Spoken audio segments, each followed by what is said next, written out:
So, what are your thoughts? I think this is Benjamin Netanyahu's world, and we all live in it. To be completely honest, I mean, fortunately, that was kind of where I saw things going, and it looks like that's what's going to happen. But there is some talk that the Arab parties might be able to cross the threshold up to 5 seats right now. So it might be a total of 10 or 8 seats to the Arab parties. And if that's the case, like I said earlier, that could upset Bibi's entire possibility of forming a government. But we don't know anything yet, and there's the possibility that there could be a margin of error.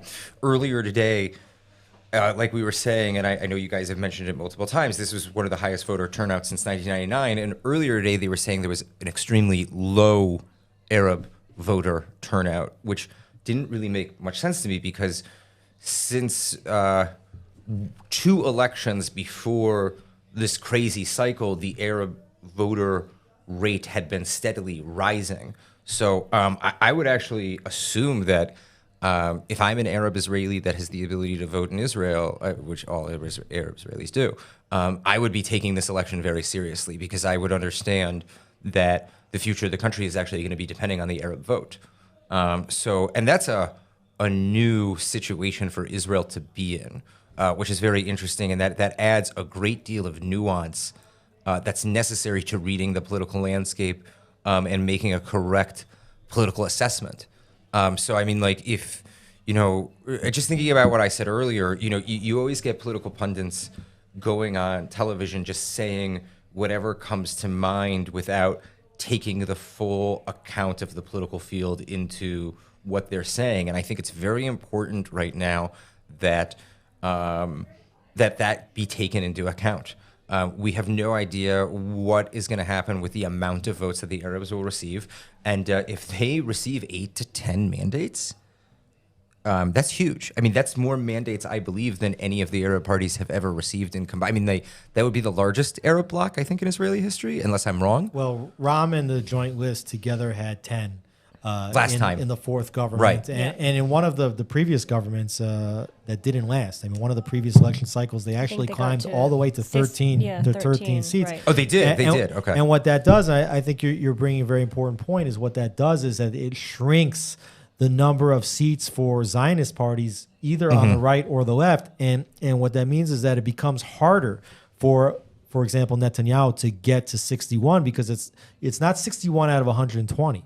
It's 61 out of 120 minus however many Arab seats there are. So if the Arab seats go up to 10, as they were in the last election, or beyond, that's that many less seats that Netanyahu has to work with in order to form a right-wing government.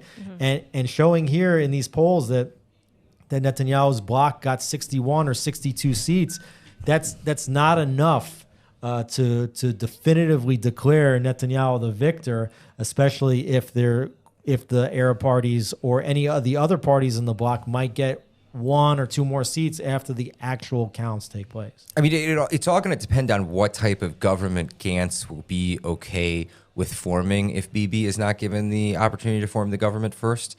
It doesn't seem like it was a very popular thing that they formed a government with the Arab parties amongst the majority of the country. Now, I do believe that it was, I mean, listen, it was a huge thing, this last national unity government. It was a big deal. You had many parties saying they were doing what they were doing in favor of the country's future, and that that bringing in the Arab parties was a move forward in the evolution of Israel. And there's definitely water to that argument. Especially if you read Alta Newland, by Theodore Herzl.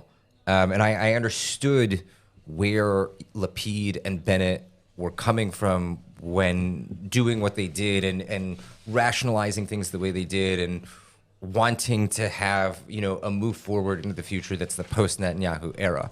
The problem is that Israel is not actually done with the post-Netanyahu. I mean, there is not a post-Netanyahu era. We're still in the Netanyahu era. It restarted during the Arab Spring when he came back into office. And we're still dealing with agreements and peace agreements and the situation that he created for Israel. So Like I said earlier, we're going to have to wait to see what happens with the Arab vote. But I will say this.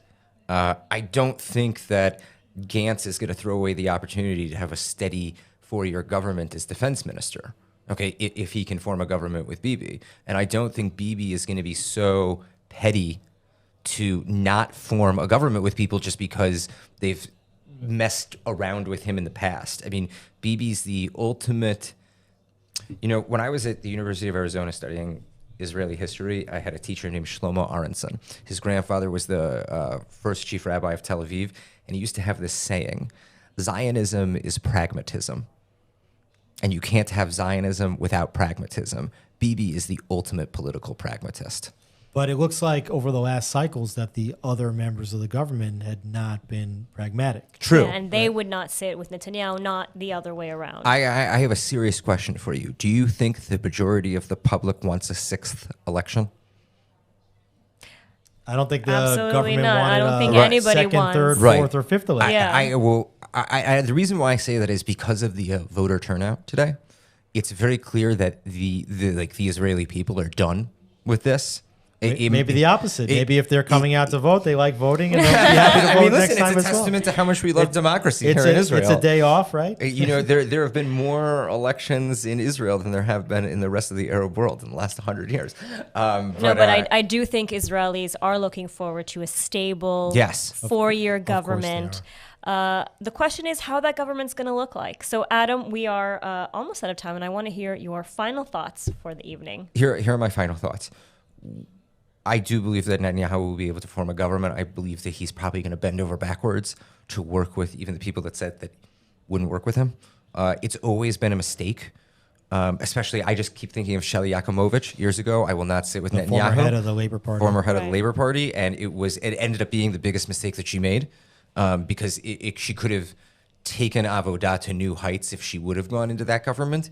Either way, there's two possibilities, like I said earlier. Either Benny Gantz or Netanyahu will end up being prime minister. And at the end of the day, those are two great Israeli men and who have sacrificed a lot for this country, who have the narrative to be national leaders. But if you're going to ask me who I'm going to put my money on, it's going to be Netanyahu.